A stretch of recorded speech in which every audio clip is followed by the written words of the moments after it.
Hi guys, Garage RC here, back with another video. Today's video we're reviewing the TG Racing GUD. This is a 1/28th and 1/24th scale racer. It comes with parts you can make it a much longer wheelbase and parts to make it 90mm. So I've got it currently set to 94mm. I'm going to test this out with a Mini Z Toyota Supra body shell, which is 94mm in wheelbase. Okay guys, so the build itself, it doesn't come with instructions per se like a PDF or a document that you can use. I had a simple set of photographs, and this car is one of the easiest cars I've ever built. It was intuitive. There's not too many different screw types, easy to identify, and very, very nice to build. Actually, one of the sweetest builds actually that I've done. The overall feeling of the car is the parts are of good quality, the plastics are good quality, the metal parts fit together quite easy. There was no real effort.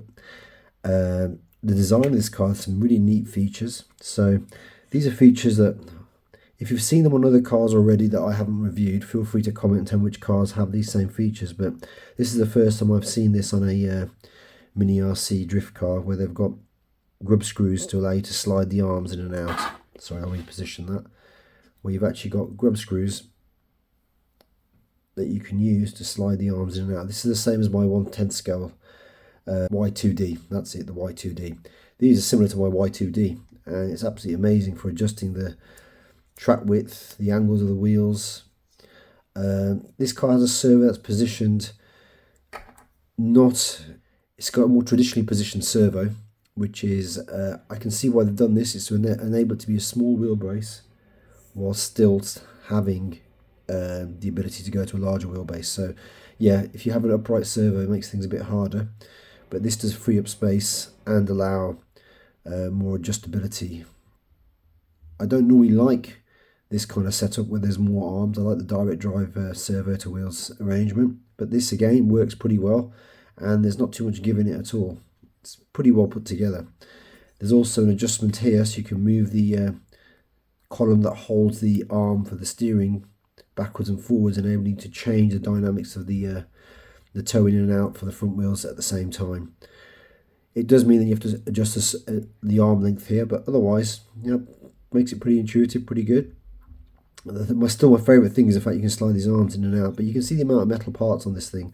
The knuckles, the arms, the bulkhead. Suspension's pretty easy to adjust. It's got little slots at the top that you can put a screwdriver into and turn. My overall impression of the car is that it's of good build quality. The parts are pretty good. The metal parts are pretty easy to fix together, and I'm not sure if it needs any shimming just yet. So far everything looks pretty tight, but there is the odd movement here and there that I want to have a work through and see if it's just screws that need tightening or if it needs a bit of shimming. But there is a bag of shims that comes with the car, but that'll be part of the tuning up process. Okay, same with the rear arms. There's a lot of metal on this car, and I think this is the better version that comes with all the metal standard, but it is a real joy to build and put together. The Mini Z side mounts work pretty well. A lot of the construction here is really well thought out and very simple to put together. It doesn't come with an instruction manual, but just from the photos, the screw assembly, the way the parts are bagged, as long as you open each bag, each bit assembles very easily. So I'm looking forward to drift this.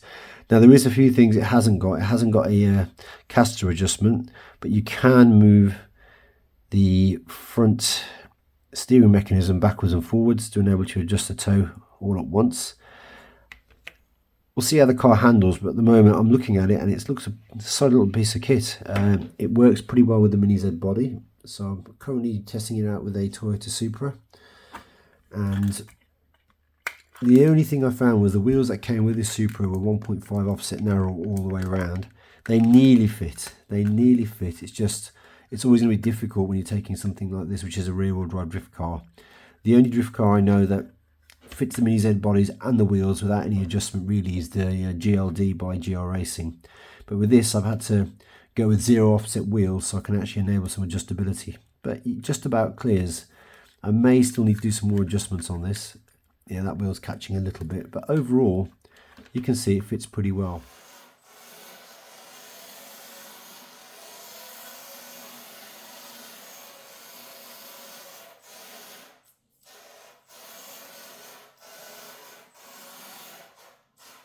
0.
So one of the things I noticed was the suspension slackening off at the back with vibration. It's not a big thing. You can probably find a way to set that in position if it is happening, but just something worth knowing.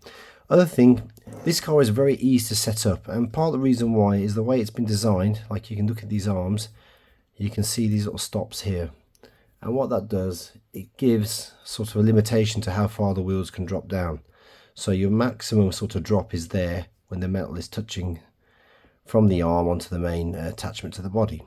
Now the problem with this is, and this is probably more to do with the Mini Z shell than anything else, when I put this in my Supra shell, I found that I wasn't getting enough suspension travel. So if I put it in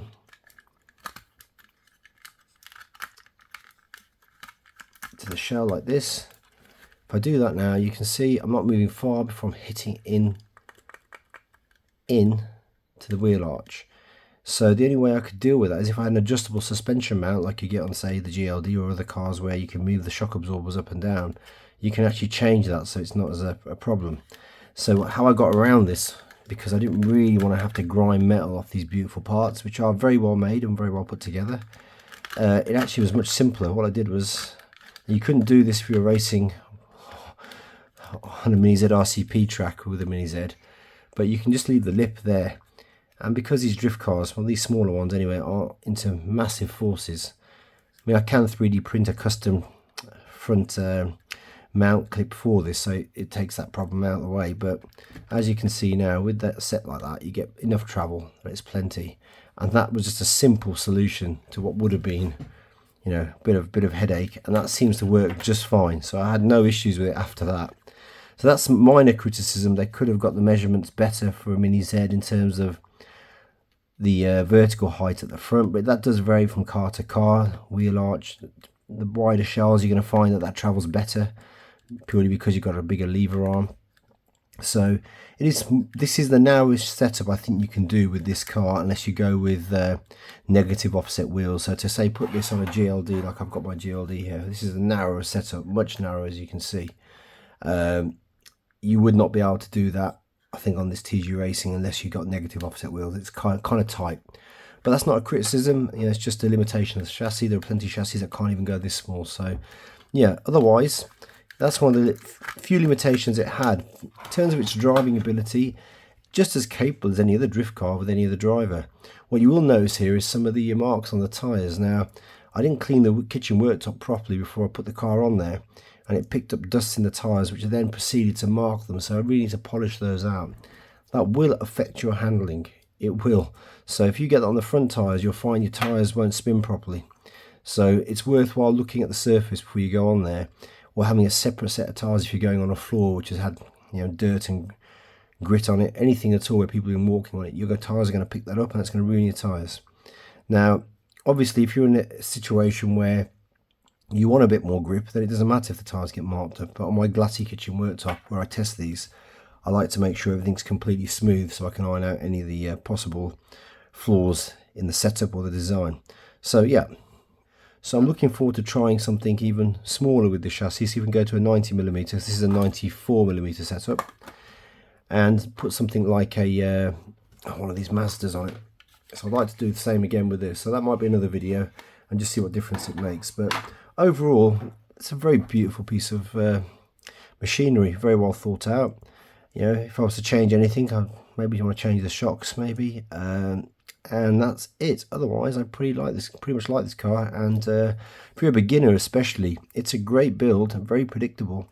And in this metal version, which I think is just perfect, really, doesn't need much doing it to outside of that. One thing I did do, I think I put extra washers in. I forgot to mention this, just to raise up the platform for the battery, so I could fit one of these standard size batteries. I've got lots of GuO Racing. Oh, I need to my thumb off. So that fits in pretty securely. I don't even need these on here, actually, to be fair. Yeah, I put washers in to lift that up. The front, you can just about see. Where is it now? Yeah, that's it, actually, just there. 2 washers in there, and that just helped. So we get these batteries in as opposed to the slimline batteries that I've got. But that fits pretty snugly.